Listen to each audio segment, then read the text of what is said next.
What's up with it, man? We here for episode 43 of Smoking and Rapping, man. I had to come back out to the city and tap in with the guy Stunnaman 02. We still winning. Come on, man. I had to tap in with this guy because, like, I want to say I first seen you had a little skit you did with Bay Area Food. No little shit. We only do big shit. I respect it. We're gonna talk about that in the interview too. But I seen you had a skit going with Bay Area Foods, and then I just loved your energy. Thank you. And it was so crazy because in that skit you had your whole accent going on. I said, "Damn, is bro really Irish or is he a black?" Oh, yes, you know, Nigel Stanton. I'm chilling with the real one, out here handling business, doing all things. Yeah, that was amazing, bro. Bay Area Foods, very solid dude, man. He hit me like 2 years ago when I was like really getting into the thick of the Nigel Standards. I've been doing that since like somebody told me the earliest time I did that was in middle school.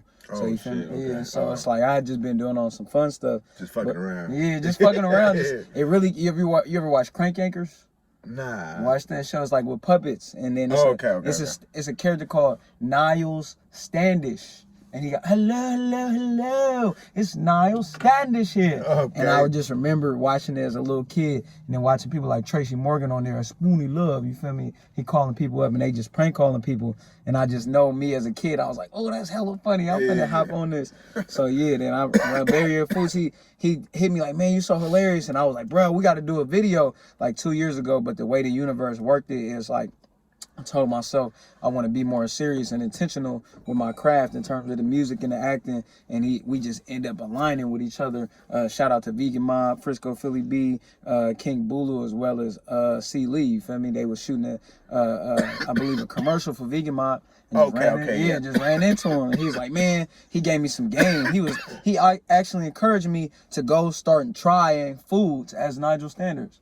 So you know what I'm saying? Yeah. So I was like, man, that is smart. Yeah, just cause but he just gave me a lot of positive information. I didn't know him and Guap Dad was brothers, like stuff like. Shit, I didn't know that shit. Yeah, so it's like, and he just gave me a lot of game as to living as. That's another one of the fun facts you get on Smoking and Rapping. That's some shit. A lot of you motherfuckers watch, but damn, I didn't know that shit either. Exactly, bro. He gave me a lot of game though about just the Bay Area industry, and then like saying like how if you want to be in the Bay, like, you know, not that you would be boxed in, but it's like you have to be in a particular way, and then going out of the way, it opens up an avenue for a bigger market. You know what I'm saying? Yeah. So he was explaining, but he's a very genuine dude. You can feel his energy when you meet him. Like, oh yeah, this dude's hella cool. Yeah. That's why he's so successful. That's real. So where was it, like, where were you at when you just started thinking about even fucking with the O2 juice? Like, where was you in your room one day kicking back like, man, fuck it, I want to make a drink? So it was like 2019, summer of 2019, one of the best summers I ever had in my life. I was fortunate enough to be in a movie, Last Black Man in San Francisco. I was fortunate enough to graduate college, like the same time it dropped. So it was at a very big turning point in my life. And I believe I had went out of the country for the first time in my life, like officially going overseas. And then when I came back, you know, I was having problems with my boss, and he just disrespected me. So I never went back to work.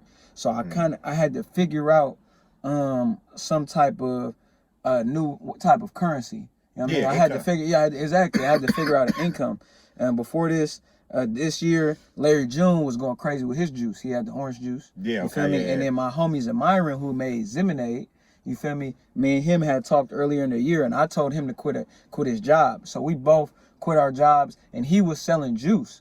Now, I was making a juice because I suffer from chronic eczema. You feel me? I was just making a juice that tastes good, that don't make my skin break out. I like to be smooth like my brother right here, you know what I'm saying? So I'm trying to be saucy. So I'm like, I just want to drink something that's not going to make me break out with hella sugar. So one of my buns, she sent me a recipe to a healthy alternative to soda. And I just put my spin on it. It was how I had been making Kool-Aid my whole life. Like, I make the Kool-Aid and put the lemon in there and just pour some soda in there. So I was like, and I just remixed everything and used my same technique Grams taught me. And then it just created this delicious juice that it not only is good for you, it's a healthy alternative to soda, but it's also, you feel me, it's delicious. You know what I'm saying? So it's kind of like a It's kind of like a soda. I tell people it's like limeade with a chain on it because it's sparkling. You know Okay, so it is gonna get that little sparkle. Yeah, okay. Not too much, but it's enough to where you're like, okay, I could taste it.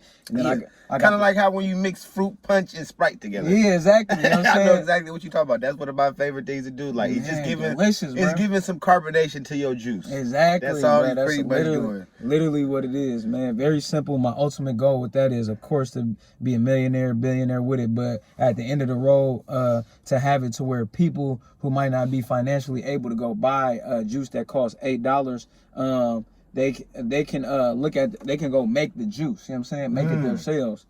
You know what I'm saying? So, you know, that's the ultimate goal. That's real. The goal is, so basically, not only to be able to have it in stores, but somebody could just say, okay, they could buy the ingredients and just make it. Exactly. Or maybe their own leisure. Exactly. You know what I'm saying? That would be amazing. Or maybe I make like a pack that costs like $20 and you make a batch that cuts the cost that you would pay for it in half.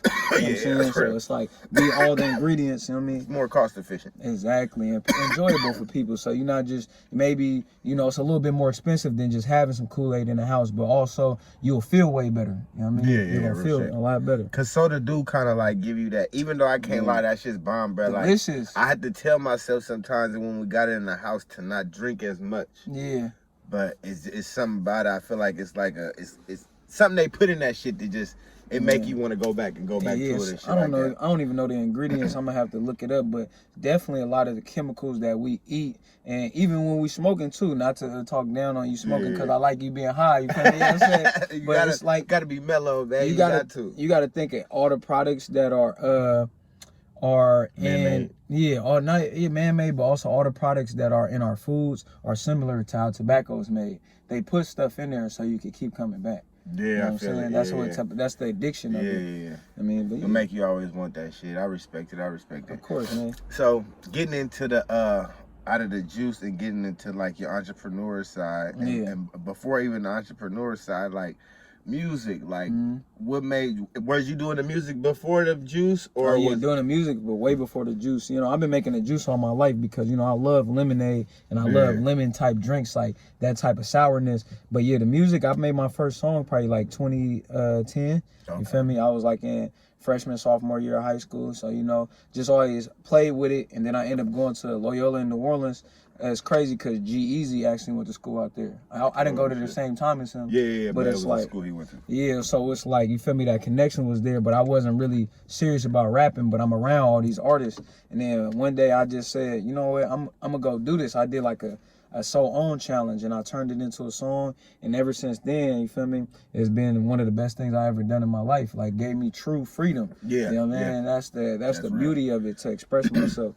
So, you know, I've been going hard with that. The thing about rap though, for me, it's the thing in my repertoire to where I feel like I have to work the hardest at, you know, but it also gives me the most freedom. You know what I'm saying? Yeah. So it's like I'm constantly working with that or trying to outdo myself, you know, and finding avenues to where like, oh, I do need to be working harder. I do need to be working smarter. So, you know, that I feel like the juice is good, but without the artistry, the juice wouldn't be as big, or it wouldn't be as like, you know what I'm saying? It kind of adds to it. Exactly. Yeah. And honestly, it's kind of, the way you spin your juice, you kind of use that shit in so many different segments and so many, you kind of like throw it at people where it's like, you could be watching a little skit and you don't know that it's going to lead into the juice. Exactly. That's what I be trying to do. The little shit earlier today, like, you with the little dog. All right, I'm going to say, we can't say little shit no more. I'm going to say why. I'm going to say why. So on the Bay, it's our colloquialism to say lil, but when we say stuff like that, we minimizing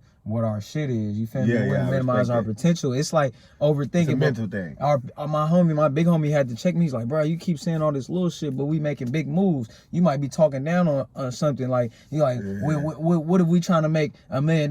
What, you want a little $1 million or a big $1 million? You feel me? That shit real. Yeah, so that's why I be like, I'm always be like, man, no little shit, but big skit for sure. Yeah, like, this is a big interview right now, man. For sure. I'm expecting this another one that's gonna do numbers and shit. Exactly, man. But I want to say, I was watching another interview you did, and you were talking about how you went to school. And one thing I want to touch on was like how you said you went to a school with predominantly white people. Man, and so changed my whole perception. Yeah, like, and so, but would you say for you that was a good thing? or bad? Not bad, but like, do you say that helped or hurt your life as far as like where it led you to how you interact with other people, the moves you make, the way you think? Overall, by far, it definitely helped my life. I feel like I was always like, I'm an unorthodox individual growing up. I grew up in predominantly black neighborhoods, what we would call the hood or the ghetto. You feel me? And then literally going to these schools saved my life. Like, I like usually I tell people, like a situation when they ask about this, I tell people like I was hanging out with these 4 other dudes. You feel me? 2 Latino dudes and 2 black dudes. We went to school together. They was a year older than me. The 2 black dudes, both are out of prison now, but they got sentences of 6 years or longer. And then the 2 Latino dudes are both serving 20+ year sentences. And you know, they always got that saying is, if you show me 4 people you kicking with, I could show you the 5th or what they gonna be like, you know what I'm saying? Yeah. So it's like not anything bad against them because they're amazing people. It was just our environment at the time, you feel me? It's like literally. They didn't go to that school with you. Exactly. It's the public school to prison pipeline, you feel me? And we all was in public school. We went to John Muir. They was a year old. Literally all of us went to John Muir and they end up going to prison. The year 6th grade, when they had went to 6th grade, they was a year older than me after when I went to middle school. So they was in 7th grade when I was in 6th. That's when we kind of like broke apart, and that's where my life changed forever. You feel me? I remember the first year or even the first like week going to somebody's house, and then their living room was bigger than my house. And I was just like instantly like, I was like, damn. Like, I've been in big houses before, but that's like not to this magnitude because usually you got to go out the way to see that. We was in San Francisco. Right here. I'm like, what the heck? Like, it just blew my mind, and it told me that we're not shown things that are in our face that are literally astronomical. You feel me? Our possibilities is unmatched. You know what I mean? And what was the whole method behind going to school? Was it some type of performing arts school, or was it just like your parents wanted you in private school? My mom, she would always be on me. Like, she had this thing where she would say she's a beautiful and nicest person ever, but she'd be like, before you could go outside and play, you got to do your homework. So she was always big on the academics. So because of that, I ended up getting a scholarship to a private middle school, which then after I went there, got a scholarship to a private high school, to a private. It just kept going. You was locked in. Exactly. You feel me? Exactly. And it was just a beautiful situation. You know, thank you to everybody that helped guide me in the right direction. Cause you feel me? I was never that type of guy, but you know, I'm pretty sure you grew up in a place where, you know what I'm saying, niggas are with the shit. You feel me? And it come to that turning point where like niggas be like, all right, feel me, what's up? What you gonna do? What's your decision? Or people roll into it. I was fortunate enough to have those around me, kind of like even people that was with this shit that was like, hey man, this you don't want to get into this life. You feel me? You got a lot. Exactly, and I'm happy I listened. You feel me? Because I could have threw my life down the drain multiple times. That shit is real, bro. And I said, like, I commend anybody who do that shit because with the internet and with the how easy it is for have a partner that's tied into some shit that may be illegal and how much they can have so much money quickly, and so much shit, it's enticing to be like, oh fuck, let me take this route. Because a lot of the things that as entrepreneurs, the moves we make are kind of set up for us to win on the back end. Exactly. Long term. Yeah, you know what I'm saying? Like, you're doing it, and it's like, damn, it ain't making me hella money right now. But if this shit blow, I'm gonna be on. Not even if, when it blows. Exactly. Exactly. Like because I'm learning, like it's about every move we make in terms of living this life is inevitability. I don't know if that's a word. Look it up. But I just made it up right now. You know, us pedestrians, that's what we do so smoothly. But it's like inevitability, and what I mean by that is, like, as long as you don't stop, you'll literally probably be a millionaire from what you're doing. Yeah, like, literally, it might not happen for 30 years, but it's like, it's going to happen. You know or at least your kids may be able to take over it, and they take it to where it needs to go to. It'll go to the next level. And that's what we think, finite. We think like, damn, if it don't happen by tomorrow, it wasn't meant to happen. Nah, sometimes life has a funny way, and the universe got a funny way of teaching you how to learn certain lessons, so when you get to your point, you can sustain what you got. If you was given, I know me, if I was given, if you give me $10 million right now, I'd be able to handle it for sure. Yeah. You know what I'm saying? Yeah. But like certain people, if you give them $10 million right now, man, it's EDD people. Exactly, man. Had all that money, didn't invest $1. They got Man. some chains and cars and designer though. Man, shout out to everybody who got some BDB. You feel me? Y'all look good. Like, you know man. But let's get into the fact that where did the Stunnerman, where did that name come from? From Stunnaman from the Pack, actually. It's crazy. Oh, shit. Yeah. So it's like when I was younger, not crazy, and I've met him since then, and we talked about it. So it's all water under the bridge. But when I met him, I was like, I was living in Hunters Point at the time. I was like, bands came out. For me, Pack was the biggest group in the whole, not just in the Bay. They was like one of the biggest groups in the whole United States. For sure. Going stupid. And for me, I looked like him already. Like, for me, short, I was chunky, dark skin, waves, you know what I'm saying? Yeah. So everybody used to be like, oh, that's, everybody used to tell me I look like him. So then I started calling myself Jay Stunner, you feel me? Okay. So you feel me? Jordan is my real name, so the J comes from there, Jay Stunner. So then when I met him, he's like, you think like somebody been calling you his name for a whole year, then you see like, oh, this is a dark-skinned dude, and he's popular, feel me? He got all the women around him. Yeah. I'm like, oh, it's like an idol. I'm like, oh, this dude hella cool. So I'm excited as a kid. Yeah. I'm like, what's up? That look like Stunnerman from the Pack, and he kind of just brushed me off. And then me being, he kind of gave me, he said something kind of rude. And I was like, what? And me living in a point, you live in an environment to where when somebody address you like that, it's a reaction to come back at them. So I came back at him on the same type of energy. And even though I'm a 12-year-old kid, he like 18 or however he was at the time, you feel me? It wasn't about to get physical, but it was tense, you know what I'm saying? Yeah. And then his homies was like, man, that's a little kid, let it go. He's like, all right. And then from there, but my friends garnished me the respect because they saw that I stood up. They was like, okay, you feel me? And they kind of start calling me that a little bit. And I was like, I started rolling with it. And then when I thought about it in hindsight, as I got older, maybe a year later, I was still Jay Stunner. But when they blessed me with the Stunnerman, I was kind of like, man, feel me? To pay homage to him, I'd rather go Stunnerman 02. Because even though he had that, feel me, we had that butt heads, it was still to the point where it's like, man, I wouldn't have my name had he not set the tone, you know what I'm saying? And that ordeal hadn't took place. Exactly. So it's like I still maybe even if I had that interaction with him, like, oh, feel me, he kind of brushed me off and it was being disrespectful, I still was like, man, I still showed that respect, you know what I mean? And then also that was my number in football, so that made sense. You know what I mean? So that's Stunnerman 02. Eventually, hopefully, there's a Stunnerman. Not even hopefully. When there's a Stunnerman 03, you feel me? I'm gonna make sure I'm in a position to where whatever they want to do, they could get blessed. You know what I'm saying? That's real. That's real. Carry on the Stunnerman legacy. I'm trying to be like King Arthur. They read it in, or not King Arthur, but them great Nigerian and African leaders that was like the 20th person with their name. That's real shit. That's how I want my son to be like. He the junior, and I just wanted to just keep going. Keep it a tradition. You know what I'm saying? We'll be around this motherfucker forever. You feel me? Exactly. Like, so, at what point did you start the merch? Merch was, I believe, 2018. It's the first year I really took rap serious. So 2018. Okay. My partner Zaldi, shout out to Zaldi Too Big, Zaldi Water.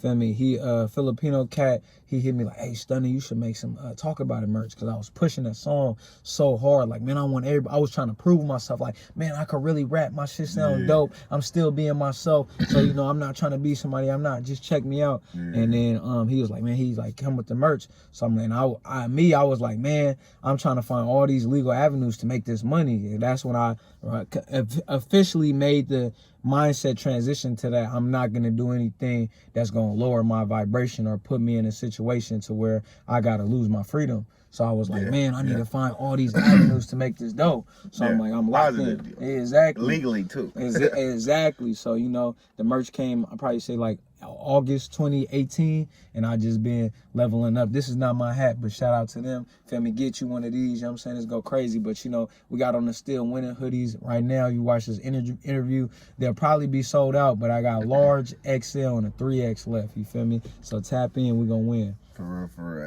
And another thing I wanted to say was, what like, what was it in your life that took place for you that led to you being the positive person you are? Oh, Cause like even on your Instagram, there's days you could be on there and you could like you trying to inspire people to just stop being lazy, get the fuck up and go do what you really trying to do. Like, you know what I mean? Like, so what was it that made you be like that? You know, some people can wake up and just be so fucking negative, bro. Like, it's with everything going on in the world, like you find a way to have like a lot of energy, positive energy about yourself. I do my best, man, and I have my days, of course, but you know, it was two definitive things. It was a defense mechanism as well as just a coping mechanism to deal with depression. You know what I'm saying? Like the first time I was depressed, I was like 12 years old. You know what I'm saying? Like it was just a lot going on. Like I had I officially talked to my dad for the first time in my life this year. But I was going through that coming of age. Like I was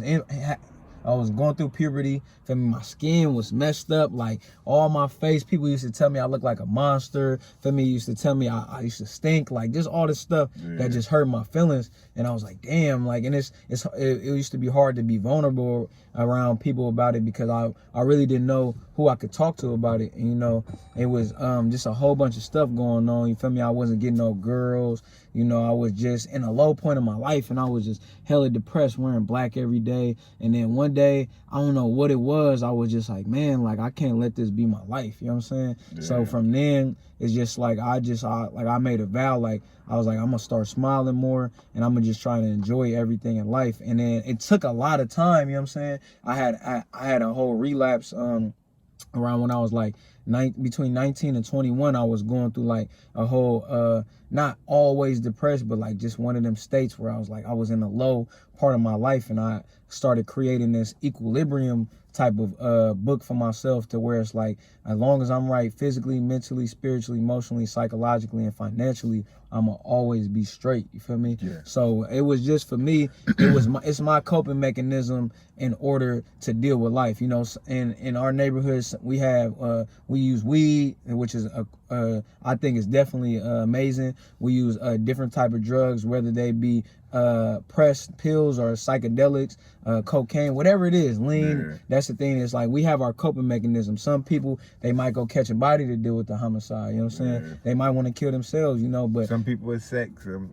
Sex, exactly. You know what I'm saying? And whatever your go-to is that work for you to just take you at peace. You know what I mean? So, for me, it's like, you know, it's that energy. It's the revolving energy. You know, like the universe knows. You know, you might be treating me wrong, but if I treat you how I want to be treated, I'm gonna get that again on the back end. You know what I'm saying? And that's like that entrepreneur mindset. It all ties back in. Like, you know, up front, it might not always be like, oh, okay, but and in the long, by like it's crazy. Like I wish I could like just explain this to people and articulate it in a certain way, but a feeling like this, you only have to feel it. You know what I'm saying? It's like when you step in different arenas, because you've been carrying yourself this way for so long, and I'm not a perfect human being, you know, I have my flaws, but when you give this positivity to people, you step into arenas where you've probably never been, and you're able to command attention positively, or you're able to get a certain respect. And I'm at the point where I can't deny that I don't feel it. I can't deny that I don't feel the energy. Like when I come in, I'm giving people positivity. You see people whole demeanor change. I'm like, whoa. You know what I'm saying? I used to just be like, oh yes, whatever, you know, but now I could feel it. And like I feel like going into different rooms and you could just tell the energy off and maybe crack a joke, or you be like, hey man, I like this hoodie, you know what I'm saying? Or hey brother, I like your locks. And it just changed. You see it go from niggas was finna argue or niggas roasting each other or talking to, it's like, oh damn, like people are smiling. Dude in the corner who been mugging the whole time is smiling. Now you see he flooded in his mouth, and you hear his story, and it's just that's like real. It's just be crazy. And I'm kind of ranting at this point, but nah, it's good. It's good. It's good. I always like one thing I told myself, like when my girl, she watched my shit, she crazy me. She said, you always gotta let the people talk more, like because they want to hear what you gotta say. You know what I'm saying? They gonna hear me every episode. You know what I'm saying? I always put it's my your show. You know what I'm saying? So, and I always like to let people say what they really, how they really feel and about shit and things like that.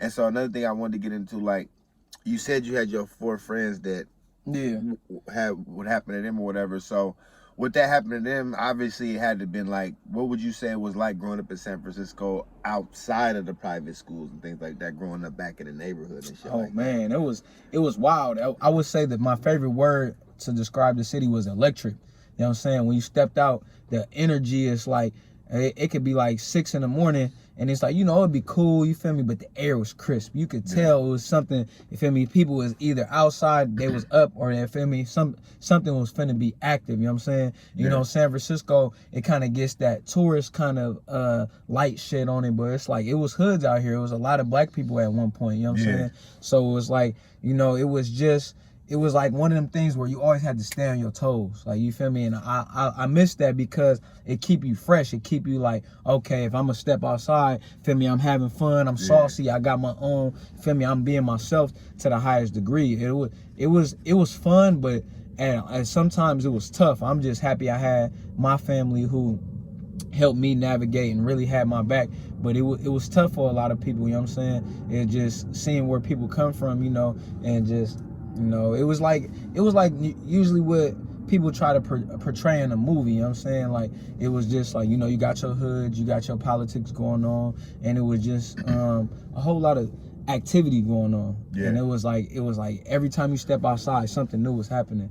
So, you know, but it was fun. Like, it was like, it was compared to nothing else. Like, it prepared me for life so much. Like, going to functions as a little kid, or going to parties in elementary school and being like, whoa, like, why they dancing like this? You know what I'm saying? Like, what the heck is going on? And like seeing people pull up, swinging shit, or just seeing people just going crazy, like just having like energy out of nowhere. And you know, the homie Drew Banger, he always be like, he's like, one of your good qualities is that you're entertaining on cue. And it's just like, I learned that from just watching people around me. You can literally have somebody go from chilling and just instantly turn turned up. Hell yeah, they start dancing and doing some shit. Now everybody lit. It's electric. It's infectious. So you know, that shit's real. That shit's real. One of my last questions before we get into all your other social media is, I wanted to talk about the money, how expensive it is living in San Francisco. Man, that's wild. You know what I'm saying? So, how would you, like, you feel me? Like, for me looking at it being from a nigga from the Bay, I know it's expensive, but I'd be looking at it, I was like, bro, if you a nigga with money in San Francisco, you making real money, because it's not just like, your rent could be goddamn 4,000, you know what I mean? Man, like, you know. Right now the prices is cool. Right now it's affordable. You know what I mean? I'm blessed to live with one of my good friends who's also my cameraman and graphic designer. So you know, we not getting our stuff. We not getting hit over the head. But like what I pay now, I could have like a 2-bedroom in Houston. You know what I mean? Like going to Houston and my cousin telling me, oh, for this amount I pay, I got a 3-bedroom house. Yeah, exactly. My cousin, he got an apartment right now. He living amazing. Hey, prayers to everybody that's out there in Texas right now. I know y'all going through a lot, you feel me? But it's like out there, living out there, it's like you could, for what I pay now, I could have pay mortgage on the house. You know what I'm saying? Yeah. So it's like, it's definitely it's like the luxury of living in this great California weather. Man, for real. It's like you don't deal with a lot of stuff. Like we don't, like it's little things. Like I lived in New Orleans for a minute. We don't deal with bugs. You know what I'm saying? We don't really, we don't really. Yeah, it's a lot of shit. Yeah, that's real shit. Or live in Florida. You feel me? We don't. The weather. It's going crazy, but yeah, man, I'm fortunate. You know what I'm saying? I'm working towards where I want to go. You know, I'm hustling all the time, but man, I'm just trying to. I'm like everybody else, really. Well, I think I'm an extraordinary person, but I'm like everybody else as to where financially I'm working toward the pinnacle of where I want to be. You know what I mean? Yeah. I'm fortunate enough to say that right now I'm living financially free, but I want to be in a position to where I'm like, dang, if I want to. I could pull up to a neighborhood and pay everybody rent here, or if I want to, I could be. If I stop working today, I could all my lineage would be straight. You know what I mean? Or like I could take 6 months off and still be good. Yeah, real shit. Take a vacation. You want to try that shit. Well, my man said he got to get out of here in a couple of minutes already. So I want him to tell y'all this website he has because it's not going to be tagged on the bottom of Instagram and shit like that, so y'all can know. if y'all go to this website, you can get to everything this man does. So you feel me? Come on, man. Hey, thank you, brother. But make sure you go to Stunnaman02.com. It's very simple. Spell it with Ebonics or AAE, not Stunnerman with the ER. Stunnaman, you feel me? Go Stunnaman.com, man. I got everything. Music, merch. The juice is coming soon. It will be up. I keep saying 2 weeks, but you feel me? Give me some time. I'm making it happen, you know what I'm saying? But I appreciate everybody's patience. I appreciate everybody's love, and I appreciate everybody's support. For sure. We appreciate you, man. For sure. Look forward to doing more business with you. We will, for sure, man. Hey, and everybody, y'all do me a favor and have a beautiful life. For sure. We still winning.